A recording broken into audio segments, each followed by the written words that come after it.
Hai, Assalamualaikum warahmatullahi wabarakatuh. Jumpa lagi dengan saya, Budi Jayanti, Guru Mata Pelajaran Pendidikan Agama Islam dan Budi Pekerti. Bagaimana kabarnya semua? Semoga Allah Subhanahu wa taala selalu memberikan kesehatan kepada kita semua. Hari ini kita akan mendalami dua ibadah penting dalam agama Islam, yaitu akikah dan kurban. Keduanya memiliki makna dan tujuan yang mendalam. Akikah adalah sunnah yang dilakukan sebagai bentuk syukur atas kelahiran seorang anak, baik laki-laki maupun perempuan. Sedangkan kurban adalah bentuk pengorbanan kepada Allah Subhanahu wa taala yang dilakukan pada waktu-waktu tertentu. Mari kita eksplorasi bersama bagaimana pelaksanaan dan makna dari kedua ibadah dapat memperkuat keimanan dan kepedulian sosial. Namun, sebelum kita memasuki lebih lanjut, sebelum kita memasuki materi lebih lanjut, mari kita berdoa terlebih dahulu. Doa sebelum belajar. Bismillahirrahmanirrahim. Rabbi zidni ilman warzuqni fahman waj'alni minas solihin. Amin.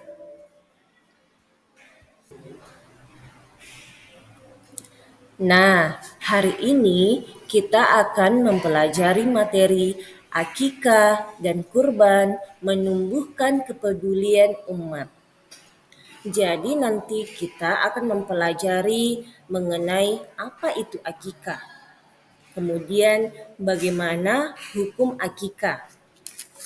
Selanjutnya ketentuan hewan akikah, kemudian pembagian daging akikah, dan hikmah pelaksanaan akikah.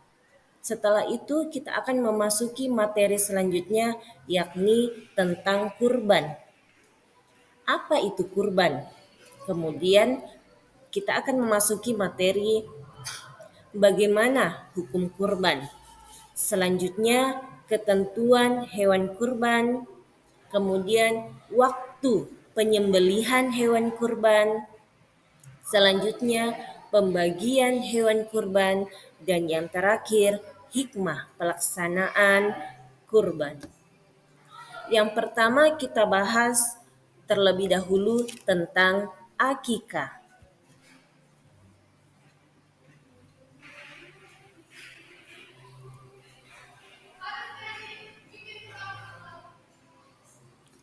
Nah, ini pengertian tentang akikah. Akikah secara bahasa artinya memutus atau melubangi. Secara syariat, makna akikah adalah menyembelih hewan kambing atau domba sebagai tanda syukur kepada Allah Subhanahu wa taala atas kelahiran anak baik laki-laki maupun perempuan. Akikah yang paling utama dilaksanakan pada hari ketujuh. Hari ketujuh setelah lahirnya anak. Pada hari itu pula seorang bayi dicukur rambutnya dan diberikan nama yang paling baik. Kemudian selanjutnya kita memasuki materi hukum akikah. Hukum akikah adalah sunnah mu'akad. Sunnah mu'akad artinya sunnah yang sangat dianjurkan. Akikah mempunyai tujuan khusus, yaitu sebagai wujud syukur kepada Allah Subhanahu wa taala atas kelahiran anak, baik laki-laki maupun perempuan. Selanjutnya ketentuan hewan akikah. Mayoritas ulama sepakat bahwa hewan yang digunakan untuk akikah adalah kambing atau domba. Untuk anak laki-laki sebanyak 2 ekor kambing atau domba. Dan untuk anak perempuan 1 kambing atau 1 ekor domba. Adapun syarat kambing atau domba akikah yaitu yang pertama, kambing atau domba itu harus dalam keadaan sehat, tidak kurus, dan tidak cacat. Kemudian selanjutnya atau yang kedua, kambing atau domba itu sudah berumur 1 tahun atau sudah pernah berganti gigi. Selanjutnya adalah pembagian daging akikah. Ketentuan pembagian daging akikah berbeda dengan pembagian daging kurban. Dalam hal ini, daging akikah diberikan dalam kondisi yang sudah dimasak. Orang tua anak boleh memasaknya, menghadiahkan sebagian dagingnya kepada sahabat-sahabatnya, dan menyedekahkan sebagian lagi kepada kaum muslimin. Boleh juga mengundang kerabat dan tetangga untuk menyantapnya, serta boleh juga disedekahkan semuanya.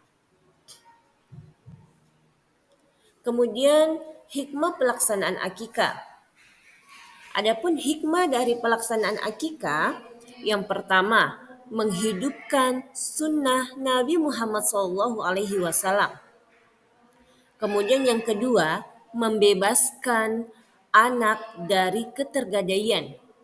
Selanjutnya, ibadah akikah mengandung unsur perlindungan dari setan yang dapat mengganggu anak yang terlahir itu. Selanjutnya, dengan ridho dan pertolongan Allah Subhanahu wa taala, akikah dapat menghindarkan anak dari musibah, keburukan moral, dan penderitaan.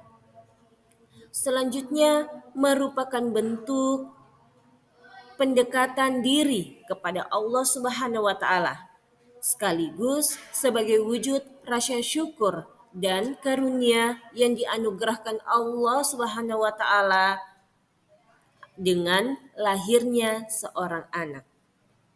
Selanjutnya, akikah sebagai sarana menampakkan rasa gembira dalam melaksanakan syariat Islam. Dan yang terakhir, memperkuat tali silaturahmi di antara anggota masyarakat. Nah, setelah pembahasan akikah, sekarang kita masuk di pembahasan kurban. Apa itu kurban? Mari kita pelajari lebih dalam. Nah, ini adalah pengertian kurban. Secara bahasa, kurban berasal dari kata qarraba yang berarti dekat. Secara syariat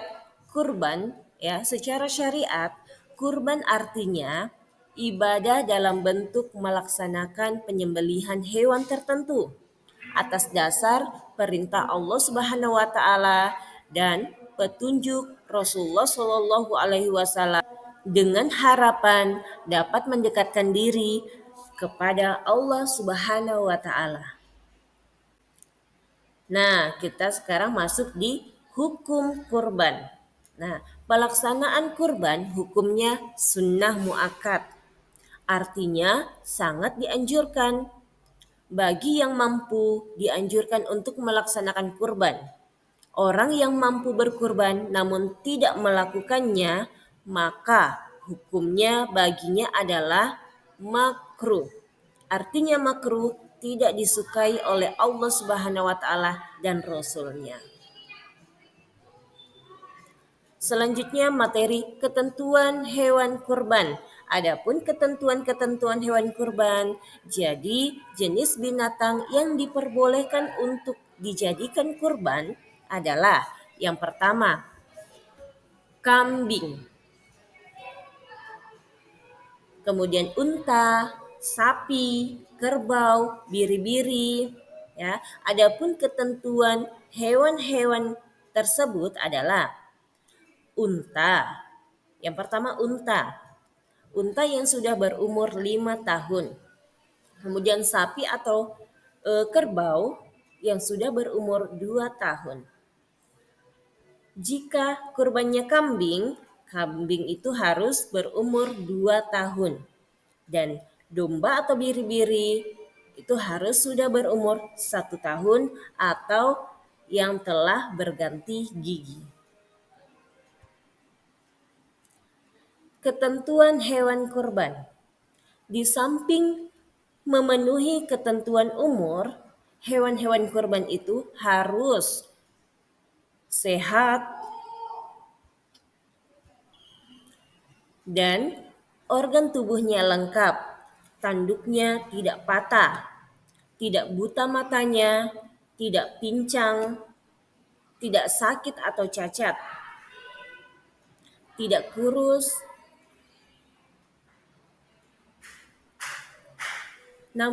Pokoknya intinya dia harus sehat.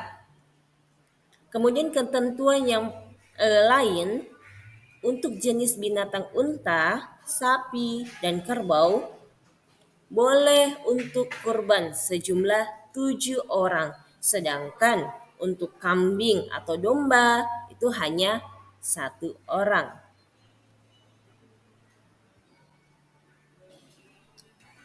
Lanjut, waktu penyembelihan hewan kurban. Waktu penyembelihan hewan kurban adalah setelah sholat Idul Adha atau di tanggal 10 Zulhijjah dan 3 hari tasyrik, yaitu tanggal 11, 12, 13 di bulan Zulhijjah. Tempat yang disunahkan untuk menyembelihnya adalah tanah lapangan. Orang yang berkurban disunahkan untuk menyembelih hewan kurbannya sendiri, namun bisa juga diwakili kepada orang lain. Selanjutnya pembagian daging kurban. Daging kurban dibagi kepada fakir atau fakir miskin. Dalam keadaan masih mentah, belum dimasak. Apabila orang yang berkurban menghendaki, dia boleh mengambil daging kurban itu maksimal sepertiganya. Lanjut, hikmah pelaksanaan kurban. Yang pertama, menghidupkan sunnah para nabi terdahulu, terkhusus Nabi Ibrahim alaihi salam. Kemudian yang kedua, untuk mendekatkan diri kepada Allah Subhanahu wa taala. Kemudian yang ketiga, menghidupkan makna takbir di hari raya Idul Adha dari tanggal 10 Zulhijjah sampai tanggal 13 Zulhijjah. Kemudian yang keempat, kurban mengajarkan kepada kita untuk bersikap dermawan, tidak rakus dan tidak kikir. Selanjutnya, kurban mendidik kita untuk peduli kepada sesama. Dan yang terakhir, mendidik kita untuk membunuh sifat kebinatangan. Di antara sifat-sifat kebinatangan yang harus kita musnahkan adalah tamak, rakus, sikap ingin menang sendiri, sewenang-wenang kepada orang lain. Nah, itulah materi tentang akikah dan kurban menumbuhkan kepedulian umat. Insya Allah kita akan berjumpa di materi yang lain. Selanjutnya yang terakhir, sebelum kita menutup pembelajaran pada hari ini, mari kita berdoa sesudah belajar. Bismillahirrahmanirrahim. Subhanakallahumma wa bihamdika asyhadu an la ilaha illa anta Astaghfiruka wa atubu ilaih. Amin. Dan Ibu akhiri dengan ucapan wassalamualaikum warahmatullahi wabarakatuh.